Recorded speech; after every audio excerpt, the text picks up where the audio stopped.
I need to check what I think on the Word of God. So in other words, I'm not going to be influenced by anything that the world has to offer. I'm going to make sure that I am founded on the Word of God. If the path of your life, if it's not making you more generous, hopeful, merciful, grace-filled, completely dependent on Jesus type of person, your destination is not worth, your journey's not worth your destination. It's just not. That's called the wide road. Jesus said this in Matthew chapter 7. He called it the wide road, and many people travel the wide road, and that road leads to destruction. But the narrow road is what leads you to life. Come on, somebody. It's what leads you to life. Now, the thing that I think is so important about this is when, again, we talk about critically reevaluating. This is important for y'all. And this is where I'm going to start to slow down, because I was just rushing through all of that, is I believe that it is so important for you to truly evaluate your life. I just gave a warning about critically reevaluating, but you absolutely should always evaluate your life. How are you living your life? How are you treating other people? What are your thoughts? What are your beliefs? You need to evaluate your life, because if you never go through a process of evaluating your life, you will never change. And you need to go through a process of changing. How many of y'all thankful that you don't act like a 2-year-old anymore? That's called maturing. And you need to continue to do that until your dying day. Listen, I said until your dying day. All of our generation that's got some AARP cards in them. I'm with you. I got my AARP. I'm so proud of that thing. Come on, discount. I'll take me a discount whenever. You know what I'm saying? I always go back to when my pastor had a chance to be able to sit down with Billy Graham, the great Reverend Dr. Billy Graham, and he got to sit down with him just a couple of months before he passed away. And Dr. Billy Graham said to my pastor, Dino Rizzo, he said, "Hey, would you pray for me?" To which my pastor's response was, "Are you kidding me? Like, you should be praying for me. I don't understand this process right here." And he said, "Dr. Graham, what can I pray for you about?" And he said, "Pray that I finish well." So listen to me, older generation. If Dr. Billy Graham could be the one who's praying that, you should be praying the exact same thing. Many people do evaluate their life. We go on social media and we judge ourselves all day long against what everybody else is putting out there. And that's the key to it. When you're evaluating your life, this is the thing that you need to ask yourself. What is your barometer? What are you judging yourself based off of? Who are you trying to change into? Who do you think is successful and that you're trying to emulate? What is your barometer in life as you are evaluating things? This is where people get so mixed up, is because they have no barometer. And so you need to evaluate. And this is what we say here at Focus Church all the time. Where's your barometer? The Word of God. Yeah, that's right. Read the Bible and do what it says. Read the Bible and do what it says. Read the Bible and do what it says. Read the Bible and actually see if you're doing what it says. And then if you're not doing what it says, then you should do what it says. You see what I'm saying? Yeah. Read the Bible, do what it says. Simple way to be able to say it that we do around here. Read it. Come on, somebody. That's your barometer. This is how you need to be checking to see how you're living your life. You should evaluate your life, but not critically reevaluating. Otherwise, you're just going to become a critic, not a Christian on a journey. And I hope that you become a Christian on a journey. One of the things here about Focus Church that I think is just so important for us, and I want you to know this with everything inside of me. I desperately want you to be a strong man of God and a strong woman of God who can think for themselves. Come on. Part of the reason why so many people have gone through this process of deconstructing Christianity. In fact, as I was studying for this, I came across this article and it gave the top 5 reasons why people go through a process of deconstructing Christianity. And here's the number 1 reason. Trust in large institutions is declining. Well, that's across the board. Okay, there are 4 big pillars. There's 4 big pillars in our culture of what institutions, large institutions. You might be able to guess some of them. Government, Do we think the trust in large institutions is declining when it comes to government? Yeah. Some of y'all laughing like, welcome to gas going up $1.50 in a week. Come on, somebody. Some of y'all didn't like that joke. Okay, I'm sorry about that. Trust in large institutions is declining. It doesn't matter what administration is in there. You can go back 4 years or you can be where you are right now. Trust is declining. We can all be in agreement with that. Another one, business. How many of y'all trust business? How about, let me ask you this. How many of y'all trust AI? I've seen that movie many, many times, y'all. I've seen that movie, and it never ends well, except for The Matrix. It ended pretty well in The Matrix, you know what I'm saying? Like, I've seen that movie. Trust is declining in all of these areas. Education. You hear that talked about a lot, don't you? The trust in higher education. They're not trying to educate you. They're trying to indoctrinate you. You hear that? Anybody hear that ever said? Yeah, because it's true. You see what I'm saying? It's declining. The trust in these institutions is declining. And then the fourth big one, faith. Trust in large institutions is declining across the board. And honestly, I can say this as somebody who is part of this large institution called faith. The church has done itself no help. I mean, we can just see it across the board.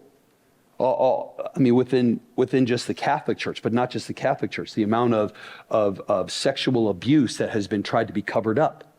Why would we want to put our trust into an institution that is trying to cover up abuses like that? Why would we want to do that? Why would somebody who doesn't believe in Jesus be able to say, you know what, maybe they can help me even though they see all of these bad things happen? And we're not even talking about all of the financial issues that leadership goes through. I mean, I'm just saying, like, I think private jets are fantastic, and I'm waiting for the church to be able to get me one. I don't know what y'all waiting for. I don't know what you're waiting for. I mean, I'm just saying, I think that a private jet before we get a building should be our priority. I mean, I'm just saying, I think this sounds like a fantastic idea. Do you see what I'm saying? The church it's not helped itself at all. In fact, this study found this. Gallup poll just did this study 2 years ago, and it found this. 51% of 55 plus find Christian leaders, they have a favorable view of Christian leaders. That's not a high percentage, y'all. No. And then it gets worse. You can see that. When it gets worse as the generations go down, 24% of individuals 18 to 34 think, I'm doing a pretty good job. And so I can go through, okay, so no, yes. No, yes. Do you see what I'm saying here?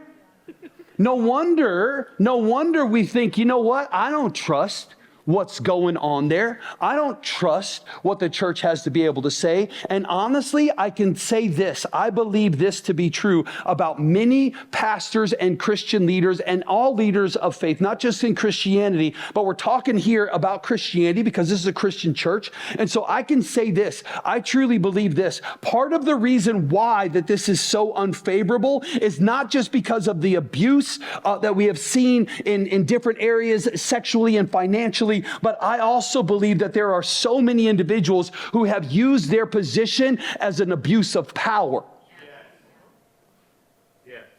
And what so many individuals who stand on a platform to proclaim the good news of Jesus Christ is that they get so addicted to people following them instead of them following Jesus Christ. What on earth do you care what I think about vaccines? In fact, I'm telling you, church, you shouldn't care what I think about vaccines. You shouldn't care what I think about all of these different political issues that happen. Now, if it's a political issue that also has to do with a biblical issue, now you need to be able to ask me something. But you should not care what I say. Why? Because you should not trust me. You need to trust God. Come on, somebody. Come on, somebody. If we just put all of our hope and trust into Jesus Christ, you wouldn't need to worry if I fail or if I do not. But yet we get these things all mixed up. We get these places all here. That's why I say, please do not take my word for it. Please do not take my word for it. You just need to read the word and do what it says yourself. Check me. as I'm giving you the word of God, check me to make sure that I'm doing what God has asked me to be able to do, which is what? To stay on the narrow road and to try to keep you on the narrow road. Please check me, evaluate me, but above all else, trust God. Why? Well, because his ways are so much higher than my ways. His thoughts are so much higher than my thoughts. Come on, Isaiah 55, 8 through 9. I got to take this jacket off. It's getting all hot up in here. Keep that thing out there. Come on, somebody. I'm driving myself crazy over here. Cut those sleeves off that thing, babe. I'm just saying. Come on, somebody. This is what we need to do. We need to make sure that we're following God and not following any kind of person.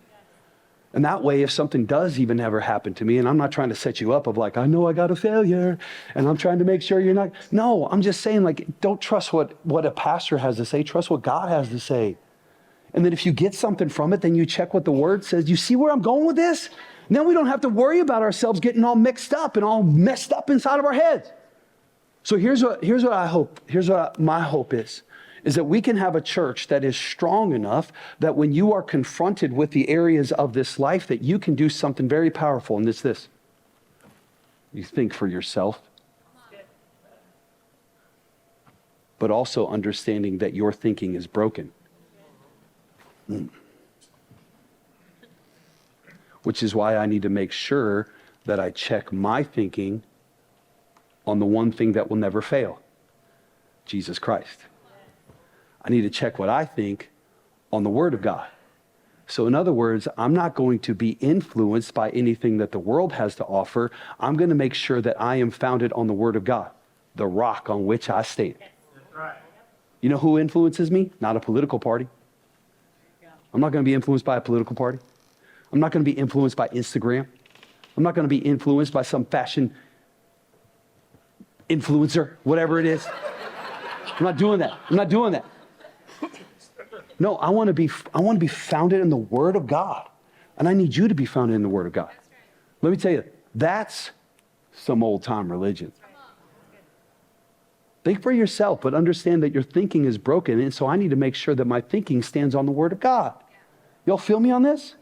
That's some strong Christians in the house. That's some strong men and women of God in the house. That's who we're trying to raise up in here. And let me tell you something, that's not easy. You know what's easy? What's easy is for me to be able to stand up here and tell you what you want to think. What's easy for me is to stand up here and to be able to just say, hey, this is who the enemy is. All of the LGBT, those are the enemy in this world. So let's go ahead and just get mad at them. And do everything that they're doing, let's just get mad at them. And then we can rile up inside of here. You think that takes bravery to do that? No, that's just me preaching to the choir. And we could go ahead and rally a bunch of Christians in this place if we want to just point to enemies in this world. No, but raising up people who can think for themselves, that's a little bit more difficult. Come on, somebody. Welcome to Focus Church.